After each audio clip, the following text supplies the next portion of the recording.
There's a lot to like about the first Frozen movie. There's magic, songs, and a fanciful and only somewhat annoying talking snowman. Hi everyone, I'm Olaf. While the second movie has all those things too, it also has a lot of elements that are frankly pretty dark for a kid's movie. We learn about what really happened to Anna and Elsa's parents, as well as the sordid history of Arendelle and its neighbors. Let's take a closer look at what made Frozen 2 such a strange and sad tale. No, please, no.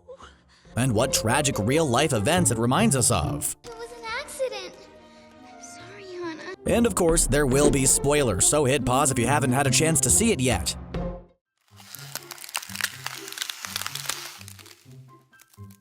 When the first Frozen movie came out, it had no trouble attracting tons of fans. Not only is there beautiful animation and catchy songs, but it turns a lot of fairy tale romance tropes upside down, and features princesses who are far from helpless. But of course, there just had to be some controversy. Some fans believe Disney should have been more inclusive of the Sami, the indigenous people of Scandinavia. Kristoff's outfit is even based on Sami clothing, yet he's presented as a white guy with blonde hair. But in Disney's defense, the traditional Sami yoik, or chanting in the movie, was composed by a professional Sami musician. Even the president of the Norwegian Sami, Holly Keskitalo, expressed her satisfaction with the movie, so this whole controversy seemed like it might have been overhyped. And then Frozen 2 came out. Let's give credit where credit's due. There are many people of color in the second movie, and that's a good thing. But it also introduces the Northuldra, a tribe of indigenous people which come across as pretty problematic. Disney even signed a contract with the Sami Council prior to production of the film out of a desire to collaborate with the Sami in an effort to ensure that the content of Frozen 2 is culturally sensitive,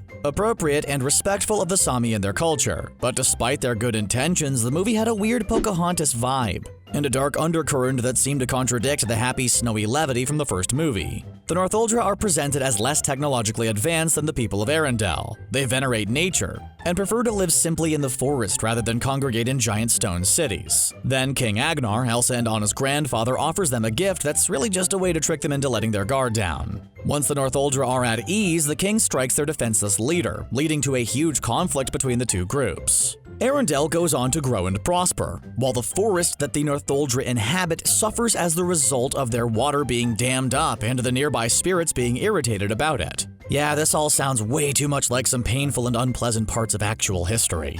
All the snowmen in the world can't make that seem cheerful. When Elsa and Anna learn the truth about their past, they also discover that their mother was a member of the Northuldra. It kind of seems like she could have mentioned that at some point prior to this movie. How did that not come up when Elsa first started making it snow as a little kid? Anyway, Anna realizes that the only way to make things right with the Northuldra is to destroy the dam erected by her grandfather, but there's a catch. That also means destroying Arendelle, but Anna apparently doesn't care about completely annihilating her home and risking the lives of people who realistically had zero to do with their former king's treachery. Of course, Elsa came back to life and saved the day at the last second, but Anna didn't know that was going to happen and was content to simply let Arendelle drown. Yikes. We're sure everyone was super excited to make her their queen after that. It's all kinda complicated and horrible if you really start to think about it. Was there really a need to reflect real-world historical injustices in a Frozen movie? Kids need to learn about history, but maybe not that trying to make amends for the past will devastate the present.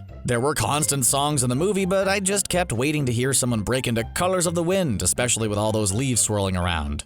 Now, let's take a look at some of the other subplots and notable moments from the movie. Honestly, the most cheerful storyline was Kristoff trying to propose to Anna and mucking it up so badly she seemed to think he was going to dump her. But since reindeer-human marriage is at the very least frowned upon in this fictional universe, it's not like he wasn't going to eventually ask. Other than that, pretty much everything about the movie was downright grim. In the first film, the general consensus was that Elsa and Anna's parents really weren't so great at the whole parenting thing. Having a kid with magical powers is definitely a challenge, but they handled it with all the grace and sensitivity of Vernon and Petunia Dursley. But for some reason, the second movie really wanted to drive home the point that they're gone and Elsa and Anna are now orphans. There were so many sad moments where these two had flashbacks about the good memories they had with their mom and dad. But as mentioned earlier, their mother was of Northuldra descent, so it makes even less sense that she was so upset by her daughter's own magic. The Northuldra's whole thing is revering nature and working together with elemental spirits. And as if these memories weren't sad enough, Elsa and Anna stumble upon their parents' crashed ship, which is really dark and traumatic. At least their skeletons weren't hanging around, but still. It was sad for both sisters, of course, but Elsa got a heaping helping of guilt to add to her grief. Since her parents were traveling to learn more about her magic, she feels as though it's her fault they're shipwrecked. Although Anna comforts her and assures her she's not to blame, it kind of feels like they shouldn't have been in this position in a kids' movie. We're used to single dads or no parents at all being the norm in Disney movies, but come on, this is a bit heavy-handed. Elsa and Anna have to uncover the truth about what happened between their family and the Northuldra, which makes sense even if it's not that compelling. If you know anything about human history, it was pretty obvious what happened. But just in case, Elsa illustrates the whole thing in snow and ice, so you get to see every sad detail of this tragedy. Seriously, there's even a part where she makes an ice replica of her dear old grandfather getting ready to cut the head off the Northuldra leader who's trying to enjoy a nice cup of tea or water or something. Do you think they're going to sell Frozen 2 posters with that image? Don't worry, there's a lot more weirdly adult moments in this movie to go over. But to make sure you don't miss out on future great videos from The Binger, go ahead and click on that subscribe button. And don't forget to turn on your notifications either right here or in the settings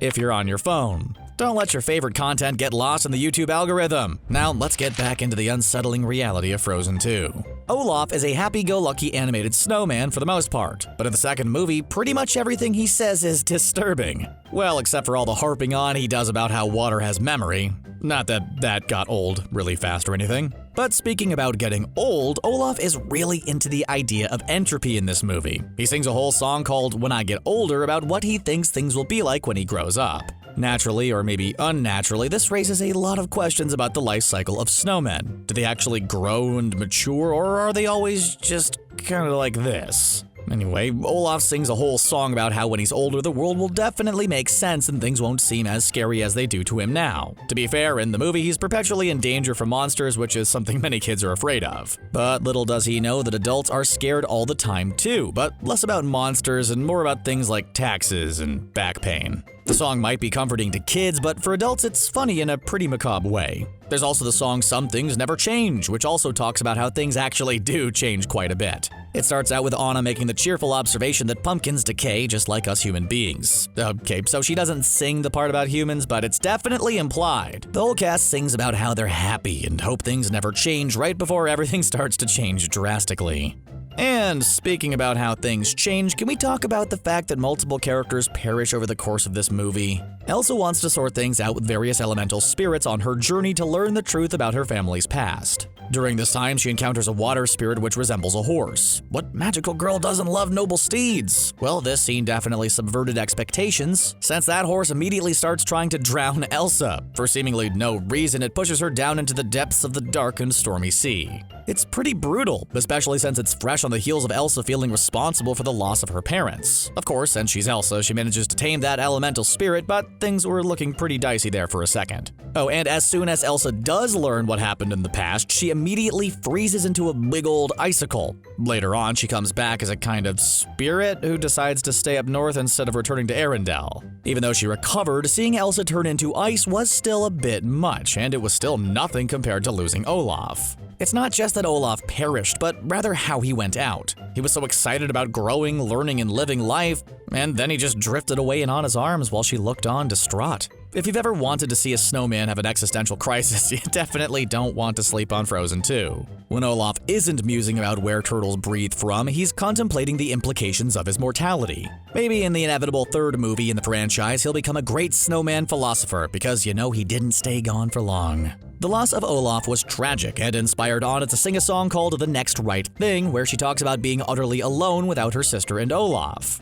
And Kristoff, who is very much alive but off with his reindeer. It's a sad and somber tone about feeling lost and unsure what to do next. But maybe Anna could have spent a little more time coming up with a game plan, since her idea was to antagonize a bunch of giants. If Kristoff didn't show up to scoop her up at the very last moment, she would have been crushed, and the movie would have been a lot more dark than it already was. When Elsa comes back, she brings Olaf back to life, which is pretty predictable. But even though she returns, she isn't able to continue on with life in Arendelle, with the only family she has left. Obviously, there are tons of fans out there who already are writing fan fiction about Elsa and Honeymaren, but let's not get into that right now. The point is that Elsa went on a great adventure, only to end up more alone and isolated than before, and that's pretty depressing. Anna gets engaged to Kristoff and crowned queen, and Elsa gets banished to the wilderness. It's not exactly the happiest ending. Couldn't Anna have learned not to be so codependent without losing her sister? And is her awkward clinginess the result of her less than stellar upbringing? Not to mention her frequent loneliness.